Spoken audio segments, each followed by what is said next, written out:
Le 24 décembre 1945, en Virginie-Occidentale, vers minuit 30, Jenny Soder, mère de famille, se fit réveiller par un appel très étrange d'une femme inconnue.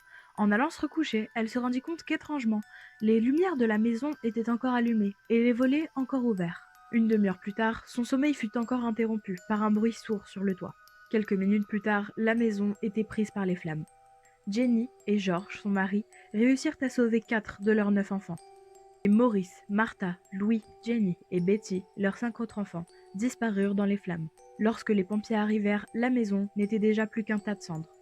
Une chose étrange, aucun reste humain ne fut retrouvé.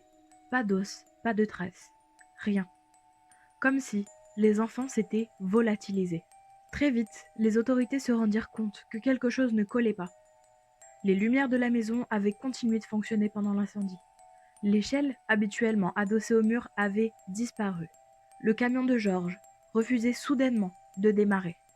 Et plusieurs témoins affirmèrent avoir vu des silhouettes près de la maison cette nuit-là. Jenny Soder refusa de croire à la mort de ses enfants. Elle fit des recherches et découvrit qu'à la température à laquelle la maison a brûlé, les corps n'auraient pas pu être totalement consumés. Elle aurait commencé à recevoir des lettres de témoignages très étranges. On aurait vu ses enfants vivants, à plusieurs centaines de kilomètres d'ici. En 1949, George fit déterrer les restes du sous-sol. Les analyses ne révélèrent rien de concluant. Les années passèrent, mais la famille ne perdit jamais espoir. En 1968, Jenny reçut par la poste une photo d'un jeune homme qui lui paraissait étrangement familier. Au dos, une inscription. Louis Soder, j'aime mon frère Frankie. Petit garçon. A 90, 132 ou 35. L'écriture était inconnue.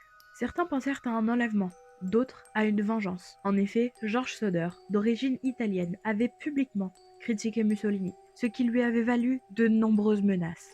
D'autres y virent une machination, ou même une disparition volontaire d'un réseau mystérieux. La maison n'existe plus aujourd'hui, mais sur le terrain brûlé se dresse toujours un panneau. Les enfants Soder, disparus, mais jamais oubliés. Leur mystère demeure encore, suspendu entre le feu, les ombres et le silence. Alors, meurtre, kidnapping, dites-moi vos théories dans les commentaires.